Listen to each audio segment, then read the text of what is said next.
Hello,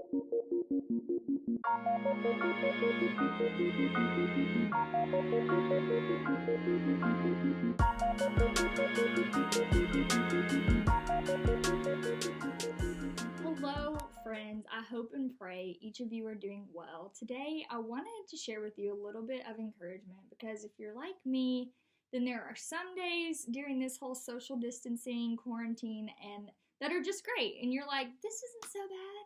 I get to do school from home. For me, it's work.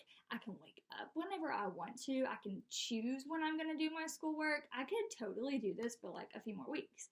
And then, like, the very next minute or the very next day, you wake up and you just know that it is not going to be a good day. And so all day you're just kind of in a funk because you can't see your friends.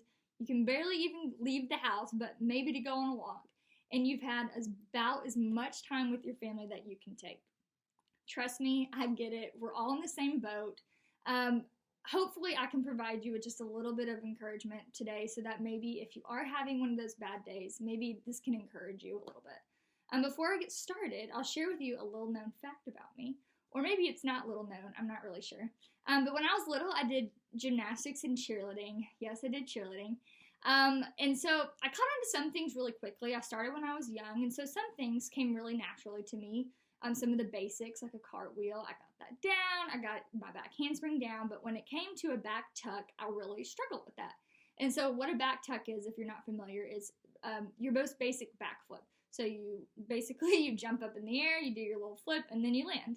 And when I say it like that, it sounds super easy. But for me, and maybe for most people, I don't know, it wasn't easy for me. And so I practiced, and I would go every day, probably not every day, like 2 times a week to the gym and work on that back tuck. And it took me a really long time to get it. And I honestly don't know that I ever got it perfectly. But my problem with my back tuck was that I could not stick the landing. And so I could do the flip, right? I could get in the air and I could come back down.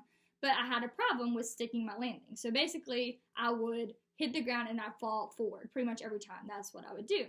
And so what my coach would tell me to try to help me with this is you have to pick a spot on the wall. And as soon as you land, I want you to find that spot immediately. So he would tell me before I even did my flip, I want you to find that spot. And when you land, I want you to find that spot again. And he was right. When I would make an effort to find that spot immediately as soon as I could see it, I would stick my landing. But if I didn't look for that spot, I would fall almost instantly.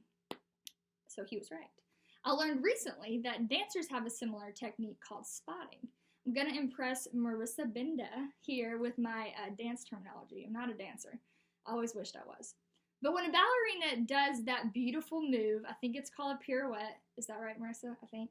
Where they kick their leg out and they spin around like over and over. I have no idea how they do it, but it's so cool and beautiful.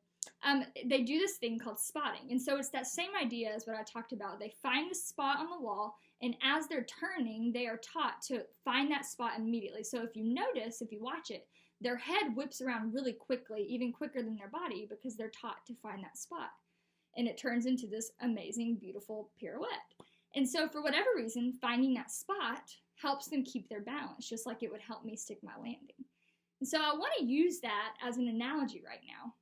So for us, we all know, we've heard it a billion times, we're kind of in this strange season of life that really none of us saw coming. We're all experiencing a lot of disappointment. Some of us more than others, right? It's a little bit different for every family, but we're all experiencing some levels of disappointment. I know for some of our teens, the first major disappointment was a big band trip to Ireland being canceled. They have been talking about this trip for months. I've heard about it for a long time. I was so excited with them. And then it was canceled. And that was kind of our first big wake-up call, at least for me, that this might be more serious than I had originally thought. And then before I knew it, schools were canceled and churches had to meet online.